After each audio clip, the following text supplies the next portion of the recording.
और लेके करजा पहुँचाए राजा कोइले गुजारा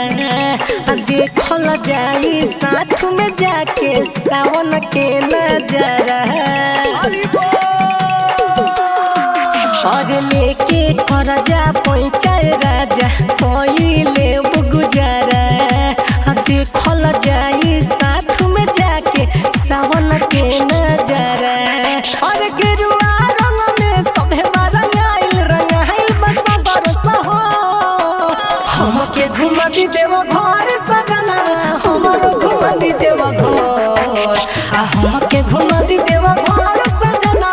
हमारो घुमा दी देव घर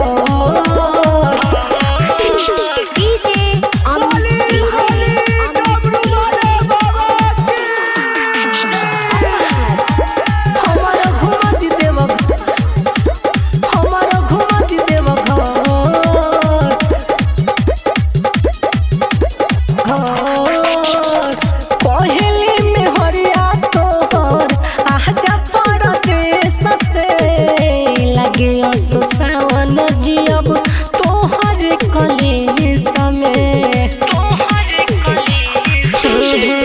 पहले में हरिया तोहर आजा परदेश से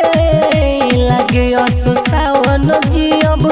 तोहर कले समय नशा हमरा छाइल पानी पगलाइल झूमे जब गौआ नगर हमके घुमा दी देवा घर सजना हमारो घुमा दी देवा घर हमके घुमा दी देवा घर सजना हमारो घुमा दी देवा घर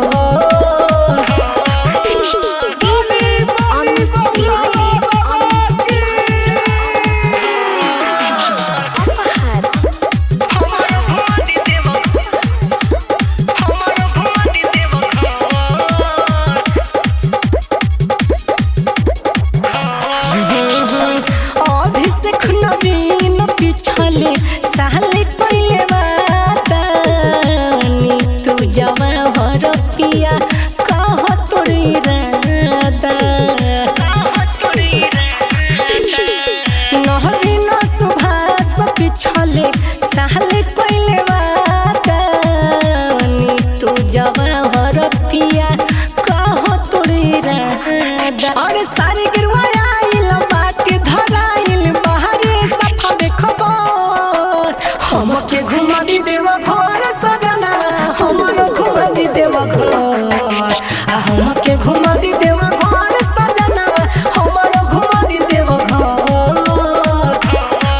और लेके करजा पहुँचाए राजा कोइले गुजारा देखल जाई साथ में जाके सावन के नजारा और गेरुआ रंग में सभे रंगाइल बस बरस हो हमके घुमा दी देवा घर सजना हमारो घुमा दी देवा घर हमके घुमा दी देवा घर।